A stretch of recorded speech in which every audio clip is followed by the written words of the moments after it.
మీరు కష్టపడ్డారు, ఆర్నిసలు పనిచేశారు, అనేక కార్యక్రమాలు చేశారు, కేసులు పెట్టించుకున్నాం, ఇంటి నుంచి కూడా బయటికి రానా, అన్ని రకాలుగా అవమానించారు, సొంత ఇంట్లో ఉన్న మహిళలను అవమానించారు, నా తల్లిని కూడా అవమానించారు. కానీ ఆనాడే చెప్పా, ఈ తెలుగుదేశం పార్టీ తగ్గేదే లేదని. ఎప్పుడు ఊహించిన విధంగా ప్రజలు మనం గెలిపించారు. అంటే ఒళ్ళ దగ్గర పెట్టుకుని మనం పని చేసుకోవాలి. ఆర్నిసలు ప్రజలకు అందుబాటులో ఉండాలి, వాళ్ళ సమస్యలు తెలుసుకోవాలి. దేవుడు కూడా అందరి కోరికలు తీర్చలేరు, కానీ కనెక్షన్ ఉండాలి, ప్రజలతో మమేక్యం అవ్వాలి. ఇప్పటి నుంచి కష్టపడాలి. 151-11 అయిందంటే అది వాళ్ళ అహంకారం.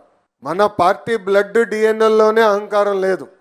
ఇది మన పార్టీ, ఇది మన కుటుంబం. సమస్య ఏమున్నా మనం పోరాడాలి, మన మధ్యలో పోరాడాలి. మీరందరూ అనుకోవచ్చు, అబ్బా లోకేష్కి ఏముంది లేరబ్బా, ఆడ అనుకున్నంత అవుతుందని. అంత సీన్ లేదు రాబాయ్. నేను జగన్ గారితో ఎంత పోరాడానో 5 రెట్లు ఎక్కువ చంద్రబాబు నాయుడు గారితో నేను పోరాడా. రూమ్లో మాట్లాడా, సార్కి చెప్పాను, లేదు సార్ ఇట్లా కాదు, ఇట్లా మార్చితే బాగుంటుందని. ఆయన ఒప్పుకోరు. మళ్ళీ 2వ సారి 3వ సారి 4వ సారి తిట్లు తిన్న రోజు కూడా ఉన్నారా స్వామి? మీరు ఎవరైనా తప్పు చేస్తే నాకే పడితే అక్షంతలైన దగ్గర నుంచి. కానీ నమ్మకున్న సిద్ధాంతాల కోసం నేను పోరాడా, నేను వదలుపెట్లా. జిల్లా పార్టీ నుంచి పార్లమెంట్ పార్టీ చేసాక 2 సంవత్సరాలు పట్టింది నాకు.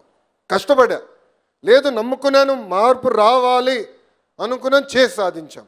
అట్లా మీరు చేయాలి. గ్రామ స్థాయి నుంచి, మండల స్థాయి నుంచి, నియోజకవర్గ స్థాయి నుంచి ఏ మార్పు అయితే మనం ఆశిస్తున్నామో అది అయ్యే వరకు మనం వదిలిపెట్టకూడదు. బయటికి రావాలి, పని చేయాలి.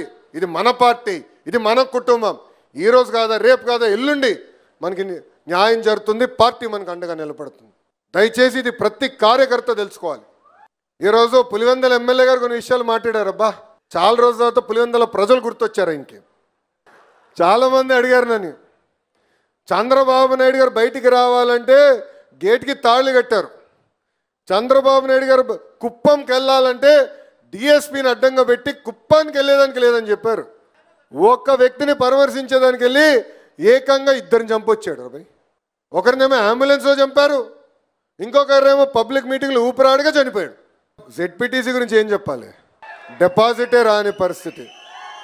పులివెందల్లో స్వేచ్ఛగా ఎన్నికలు జరిగితే అందరం కష్టపడితే జగన్ అన్న వ్యక్తి గెలిచే స్థితి ఉండదు. అది దయచేసి మనందరం గుర్తుపెట్టుకోవాలి. కష్టపడాలి, ప్రజల దగ్గరికి వెళ్ళాలి, ప్రజలతో మనం మమేక్యం అవ్వాలి.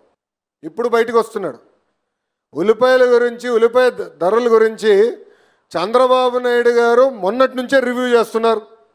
క్వింటాల్కి 1200 రూపాయలు మద్దతు ధర ఇచ్చి కొనుగోలు చేయండి అని చెప్పిన తర్వాతే ఈ మహాన్మాడు గుర్తొచ్చినట్టుంది. ఉల్లిపాయ బంగాళదుంపల మధ్య తేడా తెలియదురా స్వామి, తేడా తెలీదు. ఈరోజు వచ్చి హెరిటేజ్ స్టోర్ అన్నాడు. అయ్యా జగన్ గారు, స్టోర్లు అమ్మేసి 8 సంవత్సరాలు అయింది, 8 సంవత్సరాలు అయిపోయింది.